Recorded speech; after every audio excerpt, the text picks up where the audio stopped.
I'm sure many of you have been to a newly remodeled McDonald's, possibly one with a Mech Cafe. But have you ever looked up of why they started remodeling the restaurants in the first place?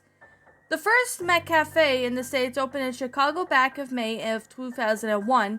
That's just only the beginning. Now, all over the last 5 years, McDonald's has been taken to remodeling every single restaurant in America. Most of you might be asking yourself on how long it's been since you last stepped foot into an old McDonald's.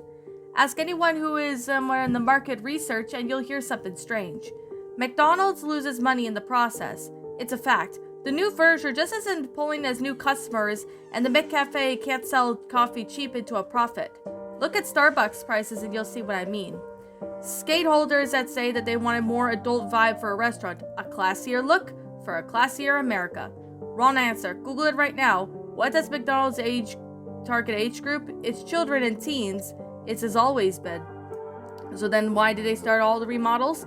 Why would the largest corporations in America, spend over $1 billion on its terrible marketing strategy? That's where things get interesting. Let's start off with the play places. If you could remember, no two of the play places in McDonald's were identical. Most of them were really fun. I know I had a few favorites. Fritz. Well, there's some of them that were really dangerous. Like the first gem I could find was the Carousel Play place in Lancaster, Pennsylvania, back in the 1980s. That just got shut down months after the opening. After little information was given about why they closed. A lot of it was vacant ever since. If you find the right connection in Lancaster, though, you might be able to read an article that didn't make it to print. Children would play on the merry-go-round in places they weren't supposed to, you see. They're kids, so of course they would. Well, one day a few kids managed to crawl underneath the whole thing, but could never make it back out. The whole thing was an incident and heavily guarded by the McDonald's PR, so you'd be troubled to find a single person that was ever in there for the whole afternoon. The only witnesses everyone could ever find that had this to say. When they went under, a few parents started to call for help. Then something happened to the lights. The carousel kept getting brighter, and the music was deafening. I ran out of the building when the machine started to smoke, but I just looked back through the windows to see if the kids were all right, and the employees were just standing there behind the registers. They looked as if they were still waiting for customers. Weirder and weirder stories picked up throughout the years. Reports of children sinking into ball pits that should be only a foot deep, mothers searching the play tubes for the kids, only to find a lonely pair of shoes. But the play places have a mere fraction of these incidents. Back in 1996 in Knoxville, Tennessee, there was a businessman of his 40s who went inside the red McDonald's restroom and remained there for several hours. Patrons even noted that he refused to leave the furthest back stall. When the police were finally called and they managed to break down the door, he was reinstated by the paramedics as he wouldn't unwillingly leave the restroom. When they pulled him out of the stall, he began screaming bloody murder. "Take me back! I want to go back!" But the moment that he exited the restaurant, he passed out. He had no memory of ever going into that McDonald's in the day of the incident. The restaurant was shut down before anyone could inspect the stall that he shut himself in. However, anyone refused to use the restroom that day, mentioning hearing several voices whispering, "It wasn't him. We have to go back. Saw you smile." Then there was a fry cook somewhere in the vacant Vermont back in 1999 who walked into the middle of the restaurant and dumped a lot of oil on himself without flinching or saying a word. Several of the customers started to laugh and roll around in the burning oil alongside him, and they were all rushed to the hospital. The only one who survived but refuses to make a statement. Not only that she easily could, her throat was melted till all the way through it could have to be reconstructed. The manager claimed that he didn't remember hiring a fry cook, but that it wasn't there of any of the McDonald's paperwork. His name tag didn't even have a name, just pound, pound, pound, pound written on it. Once again, the McDonald's was closed without a trace. Most of the stories sounded like urban legends to me, but it never failed. Wherever I found a story, McDonald's had always been shut down in its wake. Near the 2000s, the number of cover-ups have been more so frequent that McDonald's decided to shut all of them down and rebuild. Every single one. But of course they missed a few. I needed to see one for myself. I remember going into an old McDonald's as a kid, but what was more frequently of the incidents, that was when they were still safe. There was a small town on the way to my parents' house just off the highway. Orchestra is its name. Maybe it's 100 residents. completely untouched by the outside world, practically have forgotten. The pointless to shop there were for any normal reason, because it just wasn't a gas station or restaurant. Not even a sign to let you know that they were closed. Let's just say I had to sneak my way into some very old building permits to discover that they had a few of McDonald's, aside from the treasured landmarks, has yet to go through a remodel since the 1970s. How lucky was that? I was surprised that they even had a fast food place. Yet again, they still have a market or a post office. I planned a trip to my parents' house for the weekend when I stopped at Orcasica on the way. It was already dark out, and since it was dead winter, I didn't get off work till 5. I was cold and grumpy about driving at night, but mostly determined. I don't think I would ever found the place to begin with before phone's GPS, so I turned off from the highway and just onto the dirt road with no landmarks or anything. As I pulled into one of the houses with the headlights on, most of the streetlights were out as well. Although nobody had remembered to change the bulbs in years, this place was definitely untouched. I'd be surprised if most of the residents hadn't moved or simply died off. It certainly had the markings of a ghost town anyway. I was about to lose hope when I finally saw it, a nauseous yellow light of those golden arches illuminating the vacant parking lot in the distance. It buzzed and flickered like a fly zapper, running out of batteries.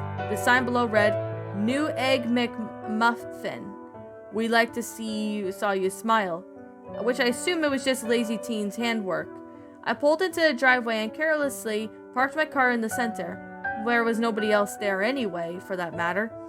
And then when I stepped out of my car, I felt a squish under my foot. It was a burger covered in mold with rancid liquid oozing out of it. The smell was absolutely vomit-worthy. I jumped out of scraped the contents of the burger from my shoe when I noticed the parking lot was covered in trash. There were half-eaten boxes of fries and sun-baked children's toys spilling out of the old greased-up McDonald's bags. Everything was mixed with dirt and snow, like if it had been there for months, possibly years. I hurried across to avoid re-stretching all over the asphalt.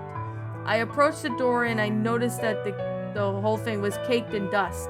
Somebody had tapped a piece of paper on the door with the words "closed" scribbled on it across in red marker. Yet again, the sign hung from the inside of the clearly said "open." I cautiously approached the door and pushed. The artificial bell hummed an old McDonald's tune that fizzed out in the last few notes as the door creaked open. I looked around the fluorescent lit room and saw the void of life. There was nobody sitting there near the tables and nobody attending the registers. Somebody had left a tray of tables at the back there open with no ever sign that someone had been there. Inside, there was at least one little cleaner. The toys displayed on the counter were of the characters I have never heard of, likely before my time. The place was all covered in faded coats of yellow and red paint, all besides the tables and the classic McDonald's wood finish. The wood looked completely rotten, but slathered in the coats of polish and said to attempt to make it look all new. All of it had some sort of green hue, which I had contributed to the old lights.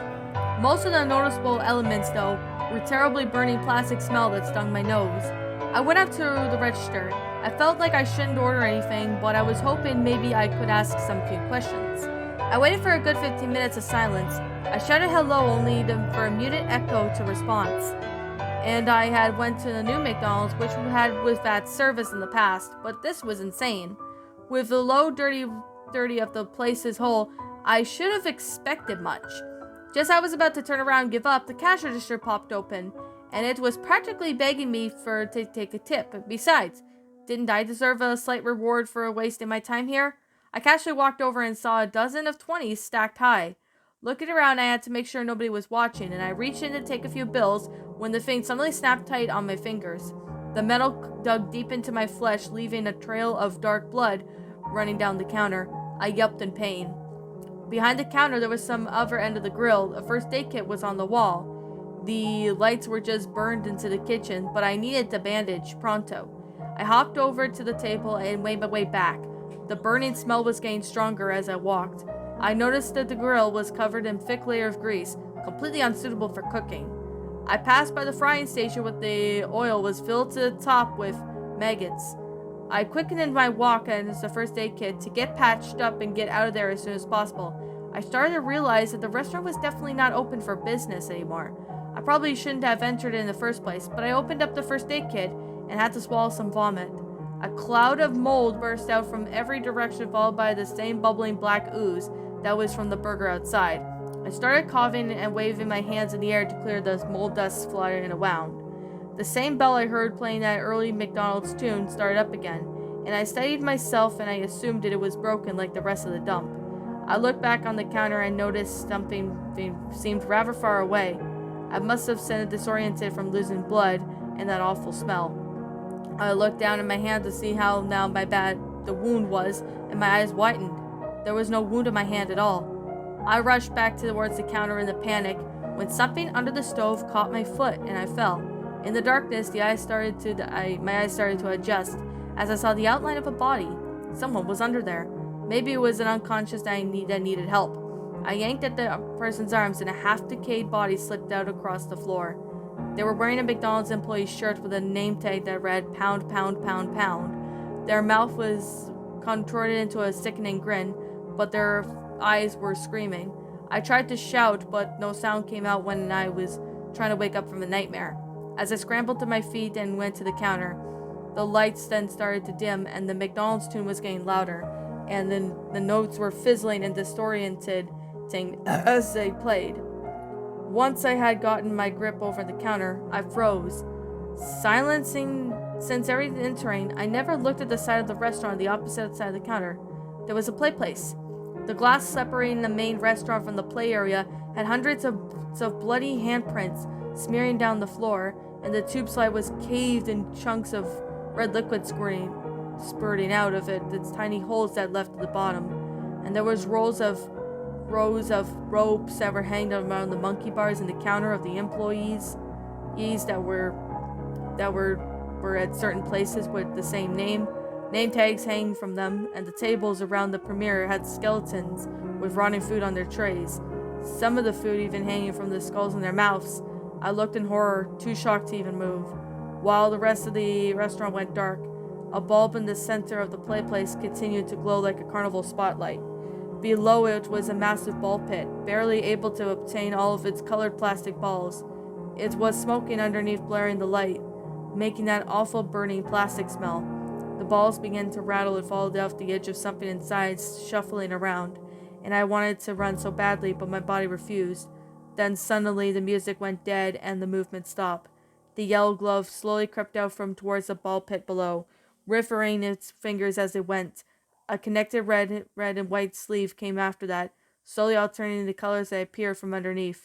The arms continued to reach slowly to the sky, growing more and more, while its joints were popped and cracked beneath the breaking branches. By the end of the arm could be at least 6 feet long. It finally reached for the lit bulb on the ceiling and dangling move in the fingers, and began to twist it loose. I broke into a sprint, jumping over the counter and toppling the chairs as I went. That last light that went out just as I got to the exit. I bashed through the door, breaking the glass in the process. As I rolled into the parking lot, I could hear a distant scream, and then something whispered right next to my ear in silence. It was the same distortion of the McDonald's tune. "Come back. I want to see you smile." I haven't told anybody about what happened last night. There was an article online saying the orchestra got burned to the ground a few days later. I don't even know if it was a cover-up or something else, but I'm never going back there to find out. I didn't share this because I want you to get involved. By the way, I shared it to warn you all what happens if you do. You can go to a new McDonald's, keep getting your Big Macs, get your McCafe coffee. That's fine. That's something that they remodels tend to make them safe, at least for now. But don't ever go into an old McDonald's, not even the drive-thru. I've got to stop typing and get some pain meds. My jaw hurts and my hand I snapped at in the register have been getting pretty itchy. And that, my little pretties, was The Old McDonald's, a creepypasta written by Braytendo. My final thoughts on this story? This is actually a really well-made creepypasta. I'm definitely going to be completely honest. Now, although I could say there are maybe 1 or 2 flaws with the story that I would want to go over, but first I want to start off with the positive side of the story, because there are exceptions where you have to start with the negative side, but I am going to start off with the positive side of the story. Explain what I actually really like about this story. So with that being said, I am going to explain now. Now, I could definitely say that the concept itself was rather amazing and really well done. The grammar was really good. The sentence structuring was pretty good too. That's something I'm going to say right now. I do have to say that the whole concept itself, behind, what's going on in the old McDonald's, this is completely believable. And I'm definitely saying that now, that this is actually believable. And I could definitely say it's actually very believable, as this person added, a lot of believability into it. Now, it's pretty awesome considering the fact that this story actually had, a lot of believability in this. That's a very good say. So, with that being said, I could definitely say that this story was actually one of the most awesome stories I've ever narrated. Now, the first time I've heard some other narrations of this story, like on YouTube. I've heard some other narrations of this story, and the first narration I saw this on was on the Shadow Reader's old channel before it was terminated. I do remember hearing that story on his old channel, and I do remember hearing this story at some other channels like Mr. Creeps, Mr. Creepasta, and stuff like that. Yeah, I do remember looking at more of this stuff, which is a pretty interesting concept. And I've actually heard this story many times, and I was really surprised with it. So it was actually pretty interesting, to say the least, as this concept of it, well, was just flat out amazing. I actually have to say the story actually fit out well with the story. Now, I know I'm repeating myself many times, but I have to say, this story, I like it. It's very believable, and there's a really great concept to it. So that's definitely a positive that I'm saying right now. I know some of you guys probably have seen this, but if you guys want to take a read at the story, then I highly recommend you do so.